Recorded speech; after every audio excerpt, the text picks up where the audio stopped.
Vamos nesse momento ministrar a palavra do Senhor. Eu queria convidá-los nesta hora a abrirem as suas Bíblias em Atos dos Apóstolos, capítulo de número 10, versos de 34 ao 38. Atos 10, 34 ao 38. Amém? Vamos ler. Diz assim: Então falou Pedro dizendo: Reconheço por verdade que Deus não faz acepção de pessoas. Pelo contrário, em qualquer nação, aquele que o teme e faz o que é justo, lhe é aceitável. Esta é a palavra que Deus enviou aos filhos de Israel, anunciando-lhes o evangelho da paz, por meio de Jesus Cristo. Este é o Senhor de todos. Vós conheceis a palavra que se divulgou por toda a Judeia, tendo começado desde a Galileia, depois do batismo que João pregou, como Deus ungiu a Jesus de Nazaré com o Espírito Santo e com poder, o qual andou por toda parte, fazendo bem e curando a todos os oprimidos do diabo, porque Deus era com ele. Vamos orar. Pai, em nome de Jesus, queremos nesse momento, Senhor, pedir Tua graça nas nossas vidas. Que o Senhor nos abençoe nesta hora para ministrarmos a Tua palavra. Que diante desta grande responsabilidade, o Espírito Santo possa tomar mentes e corações aqui na Tua presença nesta noite. Que cada um seja agora atraído pelo Teu poder, pela Tua palavra. E o Senhor venha a falar a cada vida aquilo que o Senhor tem nesta noite, comunicando a Tua salvação, o arrependimento, a comunhão com Cristo Jesus, em nome dEle. Amém. Muito bem, irmãos, podem sentar-se. Hoje eu quero trazer para vocês uma palavra sobre o seguinte tema: verdades contidas no Evangelho. Analisando o contexto do capítulo 10 do Evangelho do livro de Atos, nós vamos ver que Jesus e os apóstolos cumpriram várias verdades bíblicas. Existem vários acontecimentos que foram preditos tanto no Velho como no Novo Testamento, que são verdades fundamentais para as nossas vidas, que Jesus ele as evidenciou, tornou elas públicas em toda a plenitude com a chegada do Evangelho, que é a expressão da graça de Deus. E aí nesta noite eu queria trabalhar 3 dessas verdades que estão contidas no Evangelho. Vejamos quais são essas verdades. A primeira delas: Deus não despreza quem lhe busca.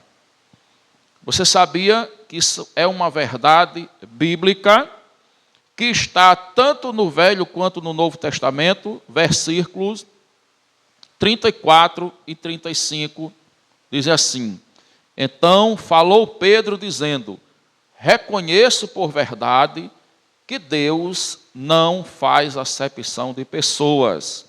Pelo contrário, em qualquer nação, aquele que o teme e faz o que lhe é justo, lhe é aceitável. Deus não distingue pessoa. Ele não faz acepção. Seja de qualquer nação, gentil ou judeu, se aquela pessoa, aquele que o teme, então usou o quê? Um pronome demonstrativo, mas que está indefinido também. Aquele que o teme é qualquer um que ele teme. Se essa pessoa faz o que agrada a Deus, ela é aceitável diante de Deus. Então, o que nós precisamos fazer para sermos aceitos? O que você precisa fazer para você ver Deus se voltar para você e começar a lhe abençoar?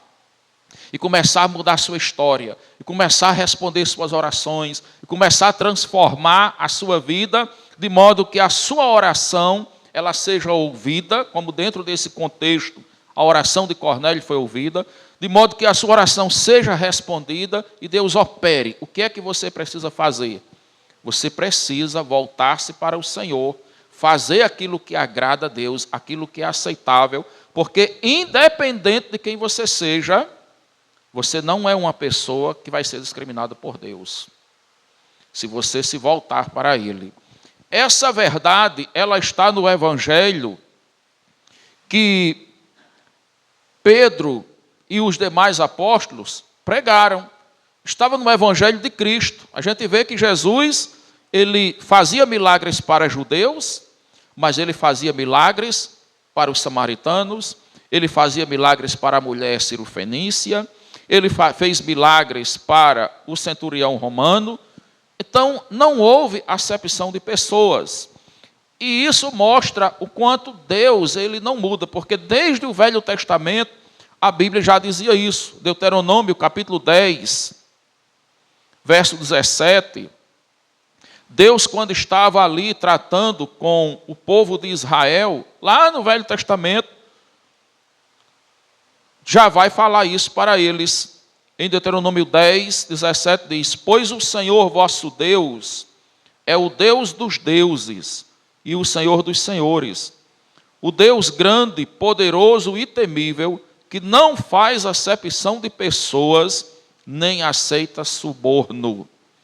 Então, esse texto trata da justiça de Deus. Deus não aceita suborno.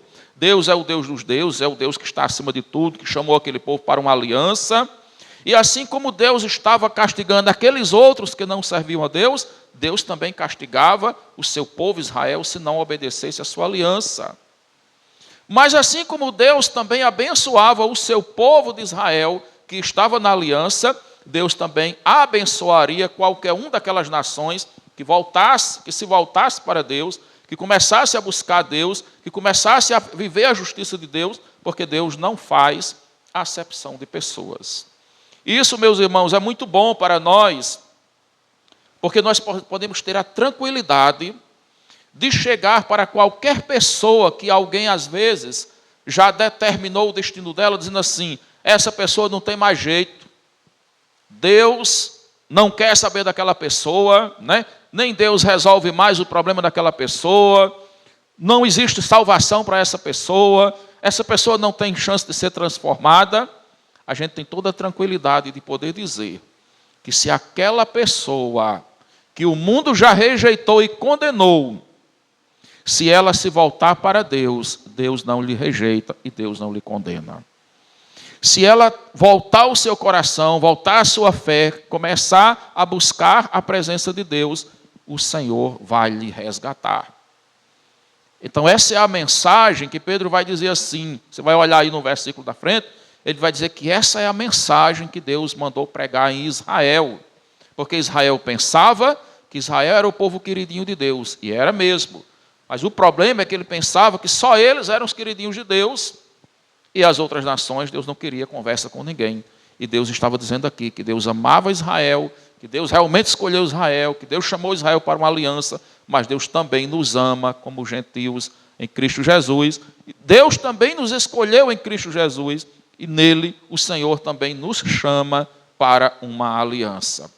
Outro texto também está em Romanos, capítulo 2, versículo 11, logo aí depois de Atos, você vai encontrar essa mesma afirmação para mostrar que esse texto ele tem uma relevância dentro das Escrituras, em que Deus várias vezes vai mostrar, dentro desse contexto da salvação, no capítulo 2, onde ele diz que os gentios e os judeus são igualmente culpados e merecem o juízo de Deus, mas, ao mesmo tempo, tanto gentios como judeus também são alvos da graça de Deus, recebem a graça de Deus.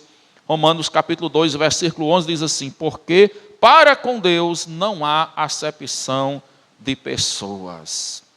Então isso faz com que você se sinta agora confortável, de saber que se você era rejeitado por alguém, era sentenciado por alguém, Deus lhe dá uma chance. Deus lhe dá uma chance em Cristo Jesus. E Deus lhe chama para essa verdade que está contida no Evangelho.